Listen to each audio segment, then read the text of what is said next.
Hello students, my self राखी मेटी। हमारा जो topic चल रहा है वो चल रहा है कॉलाइडल स्टेट। कॉलाइडल स्टेट में आज हम आगे का टॉपिक कवर करेंगे। उसमें हमारा है क्लासिफिकेशंस ऑफ कोलाइड्स।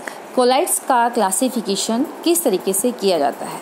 आपने डिस्पर्स्ड फेज और डिस्पर्जन मीडियम के बारे में लास्ट चैप्टर में पढ़ा था।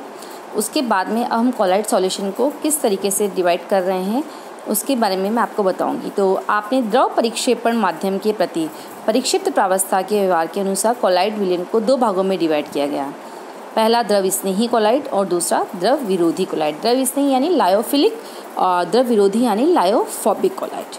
परिक्षेपण माध्यम जल होने पर इसे हम जल स्नेही या जल विरोधी भी कहते हैं। लिक्विड लिया है तो लिक्विड की जगह यदि आपने मीडियम में दिया वाटर ले रहे हैं तो जल स्नेही या जल विरोधी भी आप इसे बोल सकते हैं, हाइड्रोफिलिक या हाइड्रोफोबिक। सबसे पहले हम पढ़ते हैं द्रव स्नेही कोलाइड। वे कोलाइड्स जो उपयुक्त विलायक में सरलता से कोलाइड अवस्था में आ जाते हैं उन्हें हम द्रव स्नेही कोलाइड कहलाते हैं। जैसे स्टार्च, प्रोटीन, रबर, यह स्थायी कोलाइड होते हैं। इनमें विद्युत अपघट्य का विलयन मिलाने पर यह सरलता से अक्षेपित नहीं होते हैं और यदि इनका अक्षेपण हो जाए तो इनको पुनः कोलाइड अवस्था में सरलता से बदला जा सकता है। इस कारण इसे हम उत्क्रमणीय कोलाइड भी बोलते हैं, रिवर्सिबल क्लोराइड भी कहा जाता है और ये बहुत अधिक स्थायी होते हैं। सेकंड है हमारा द्रव विरोधी कोलाइड, लायोफोबिक कोलाइड। वे कोलाइड्स जो विलायकों के साथ कोलाइडी विलयन सरलता से नहीं बनाते हैं, अर्थात जिनका आपका विलायक में सरलता से कोलाइडी विलयन नहीं बनेगा, इन्हें बनाने के लिए कुछ विशिष्ट विधियों का उपयोग किया जाता है। जैसे परिक्षिप्त प्रावस्था का विलायक माध्यम के प्रति कोई आकर्षण नहीं होता तो उसे द्रव विरोधी कोलाइड कहते हैं। जैसे फेरिक हाइड्रोक्साइड, आर्सेनिक सल्फाइड, सोना, कॉपर, अन्य धातु आदि। इनके कोलाइड विलयन में किसी विद्युत अपघट्य का विलयन मिलाकर इन्हें शीघ्रता से अक्षेपित किया जा सकता है। इस प्रकार प्राप्त अक्षेपित पदार्थ को माने कोलाइड अवस्था में नहीं ला जा सकता, लेकिन हमने देख पर पढ़ा था कि लायोफिलिक को हम ला सकते हैं। इस कारण इसे अनुत्क्रमणीय कोलाइड, इरिवर्सिबल कोलाइड्स कहते हैं और ये अधिक स्थायी नहीं होते हैं। द्रव स्नेही कोलाइड में कण और प्रक्षेपण माध्यम के मध्य हाइड्रोजन बंध होता है।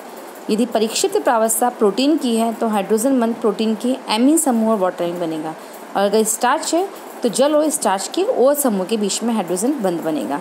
लेकिन द्रव विरोधी कोलाइड में ऐसा कुछ भी नहीं होता है। इट मीन्स जो लायोफिलिक है उसमें हाइड्रोजन बंध बनता है, लायोफोबिक में नहीं बनता है। इनके डिफरेंसेस क्या क्या हैं आपको बिल्कुल टेबुलर फॉर्म में मैंने बताया, जाकि उससे क्या होगा आपको याद करने में भी सुविधा रहेगी। बनाने की विधि, परिक्षेपण माध्यम विलायक में विलय सीधे मिलाकर प्राप्त की जा सकते हैं। लायोफिलिक में सीधे मिलाने पर प्राप्त नहीं होते हैं। द्रव स्नेही कोलाइड के अणु कोलाइड कणों के आकार के होते हैं, जबकि इनके जो कणु होते हैं लायोफिलिक में कई अणुओं के मिलने से बनते हैं। लायोफिलिक जो कण होते हैं वो विलायक संकरित होते हैं, इसके कण विलायक संकरित नहीं होते हैं लायोफोबिक के। लायोफिलिक जो बताया मैंने आपको उत्क्रमणीय है, ये अनुत्क्रमणीय होते हैं। लायोफिलिक अधिक स्थायी होते हैं, लायोफोबिक अधिक स्थायी नहीं होते हैं। लायोफिलिक जो होते हैं वो विद्युत अपघट्य की अधिक मात्रा से अक्षेपित होते हैं, जबकि लायोफोबिक थोड़ी सी मात्रा से अक्षेपित हो जाते हैं। लायोफिलिक में कणों पर कोई आवेश नहीं होता है, जबकि इसमें जो कण होते हैं लायोफोबिक में ये धन या ऋणावेशित होते हैं।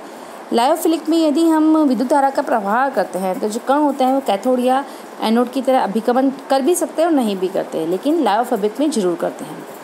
लायोफिलिक में शांता जो होती है वो परिक्षेपण माध्यम की शांता से अधिक होती है, जबकि इसमें लायोफोबिक में शांता लगभग बराबर रहती है। लायोफिलिक का जो प्रस्थ तनाव होता है वो परिक्षेपण माध्यम के प्रस्थ तनाव से कम होता है, जबकि इसका जो प्रस्थ तनाव होता है वो लगभग परिक्षेपण माध्यम जैसा ही होता है। इसमें लायोफिलिक में जो अनुसंख्यक गुण होते हैं वो होते हैं प्रासरण दाब, उच्च हिमांक में अवनमन, उच्च वाष्प दाब में अवनमन उच्च होता है, जबकि इसमें इसका प्रासरण दाब बहुत कम होता है, हिमांक में अवनमन भी कम होता है, वाष्प दाब अवनमन भी कम होता है। तो इसमें सारे हाई हैं अनुसंख्यक गुण और लायोफोबिक में सब कम होते हैं। लायोफिलिक को हम अति सूक्ष्मदर्शी द्वारा नहीं देख सकते हैं, इनको देख सकते हैं। और इसका उदाहरण है जिलेटिन, गोंद, स्टार्च, ग्लू, और इसके हैं धातु सल्फाइड, धातु हाइड्रोक्साइड और धातु क्लोराइडों के जल में सॉल्ट। नेक्स्ट है हमारा मल्टी मॉलिक्यूलर, मैक्रोमॉलिक्यूलर और एसोसिएट कोलाइड। कणों की प्रकृति के आधार पर कोलाइड विलयन को 3 भागों में बांटा गया है, मल्टी मॉलिक्यूलर, मैक्रोमॉलिक्यूलर और एसोसिएट।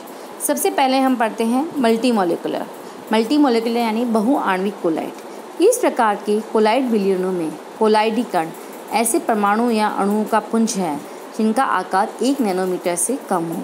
उदाहरणतः स्वर्ण सोल में कोलाइड कण स्वर्ण परमाणुओं के विभिन्न प्रकार के गुच्छे होते हैं और सल्फर सोल में कोलाइड कण SH अणुओं के पुंज होते हैं।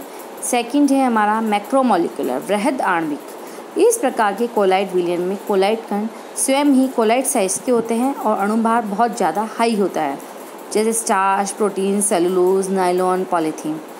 थर्ड है हमारा एसोसिएट कोलाइड्स। कुछ पदार्थों के निम्न सांद्रता के विलयन सामान्य विद्युत अपघट्य की भांति व्यवहार करते हैं, परंतु उच्च सांद्रण पर वे कोलाइड विलयन की भांति व्यवहार करते हैं क्योंकि उनके कणों का संघूर्णन हो जाता है और इन कणों को हम बोलते हैं मिसेल्स। क्या बोलते हैं? मिसेल्स। कोलाइडी विलयन बनाने की विधि। कोलाइडी विलयन या सॉल बनाने की विधि। परिक्षिप्त अवस्था ठोस और परिक्षेपण माध्यम में यदि द्रव है तो उसे हम बोलते हैं सॉल या कोलाइड विलयन। ठोस द्रव में होने पर विलयन को सॉल कहा जाता है।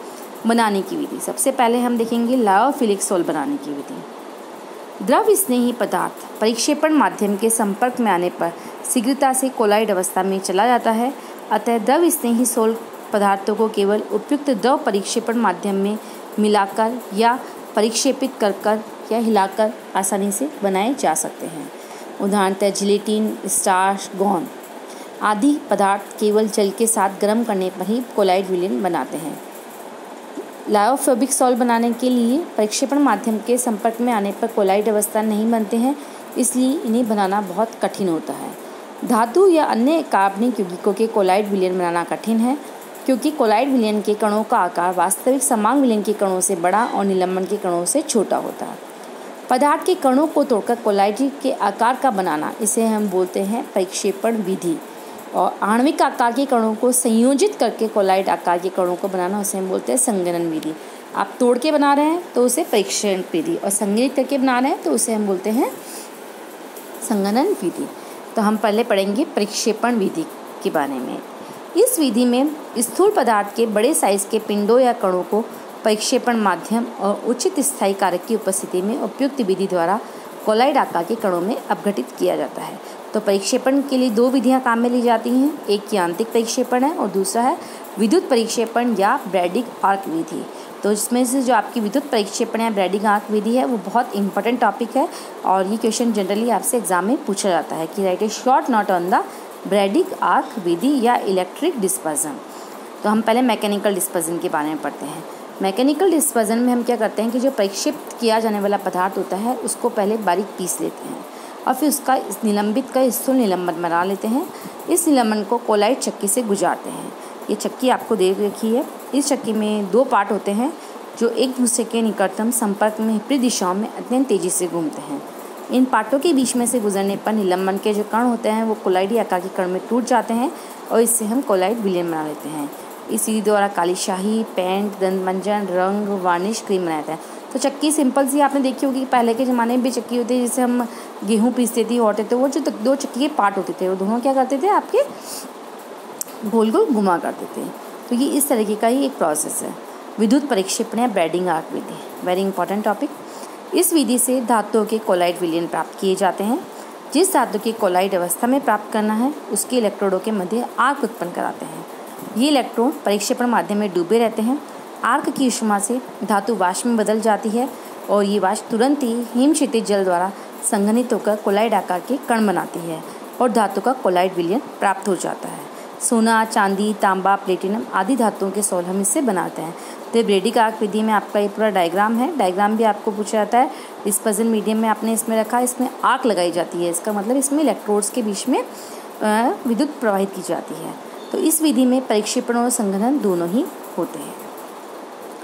थर्ड है हमारा पेप्टिजाइजेशन, पेप्टिकरण। इस विधि में ताज़ा अक्षेपित पदार्थ के अक्षेपों में उपयुक्त विद्युत अपघट्य या अभिकर्मक की थोड़ी सी मात्रा मिलाकर कोलाइड अवस्था में परिवर्तित करते हैं। जैसे फेरिक हाइड्रोक्साइड का ताज़ा अक्षेप है तो फेरिक क्लोराइड के विलयन के साथ मिलाते हैं तो उसे कोलाइड अवस्था में चला जाता है फेरिक हाइड्रोक्साइड और गहरे लाल भूरे रंग का विलयन प्राप्त होता है। अब इसमें यदि हम थोड़ा तनु एसिड मिला देते हैं तो उसका कोलाइडी विलयन प्राप्त होता है।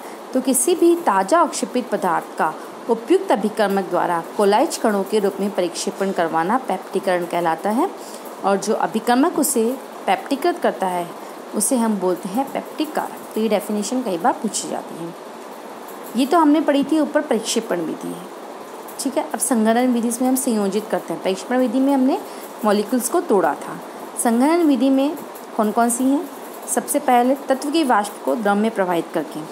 कुछ तत्व ऐसे हैं यदि उनकी वाष्प को किसी विलायक में प्रवाहित किया जाए तो उनके कोलाइड विलयन बनते हैं, जैसे पारा और गंधक। दूसरा अत्यंत शीतलन से। बर्फ का कार्बनिक विलयन पेंटीन या क्लोरोफॉर्म में कोलाइडी विलयन अत्यंत ठंडा करने पर बनाया जाता है।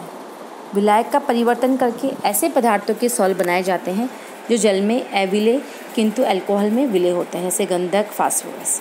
ऑक्सीकरण, सल्फर, आयोडीन आदि के कोलाइडी विलयन इनके विलयनों के ऑक्सीकरण से प्राप्त होते हैं। उदाहरणतः सल्फर डाइऑक्साइड के विलयन में H2S प्रभावित करने पर सल्फर का सॉल्ट प्राप्त होता है। गुणात्मक विश्लेषण में प्राय गंधक का कोलाइड विलयन बन जाता है और जब प्रथम समूह के स्पंद में द्वितीय समूह के अक्षेप के लिए H2S प्रभावित करते हैं, यदि मिश्रण में ऑक्सीकारक फेरिक आयन और क्रोमेट आयन उपस्थित हो तो जब आप H2S प्रभावित करते हैं तो आपको गंधक का सॉल्ट मिलता है, और जब आप HiO3 से ऑक्सीकरण करवाते हैं तो आपको आयोडीन का सॉल्ट प्राप्त होता है। अपचयन से भी हो सकता है। लेड, सिल्वर आदि के सॉल्ट इनके लवणों के अपचयन से मिलते हैं, जैसे AgCl थी, उसका हमने टैनिक अम्ल से अपचयन कराया तो आपको Ag का सॉल्ट मिला। जल अपघटन। कम विद्युत धन विद्युत धातु जैसे आयरन, एल्यूमिनियम, क्रोमियम, टिन आदि के ऑक्साइड या हाइड्रोक्साइड के सॉल्ट उनके लवणों के जल अपघटन द्वारा बनाए जा सकते हैं। जैसे फेरिक क्लोराइड है, उसमें आपने वाटर मिलाया, फेरिक हाइड्रोक्साइड का सॉल्ट मिला। उभय अपघटन। इस प्रकार की अभिक्रिया अविलेय लवण के कोलाइडी विलयन बनाने की काम आती है। उदाहरणतः आर्सेनिक सल्फाइड को आर्सेनिक ऑक्साइड के ठंडे विलयन में H2S गैस प्रवाहित करके बनाया जा सकता है। जैसे AS2O3 है प्लस 3H2S तो AS2S3 प्लस 3H2, तो पीले रंग का आपका आर्सेनिक का सॉल्ट मिल गया। मर्क्यूरिक साइनाइड विलयन में H2S प्रवाहित करने पर मर्क्यूरी सल्फाइड का सॉल्ट बनता है। HgCN का ऑल्टवाइज प्लस H2S तो Hg2S प्लस 2HCN। AgNO3 की रिएक्शन यदि हम सोडियम ब्रोमाइड से करा रहे हैं तो हमें AgBr का सॉल्ट मिलता है तो प्लस NaNO3, और Ne2SiO3 प्लस 2HCl तो हमें सिलिसिलिक अम्ल का सॉल्ट बनता है H2SiO3 प्लस 2NaCl।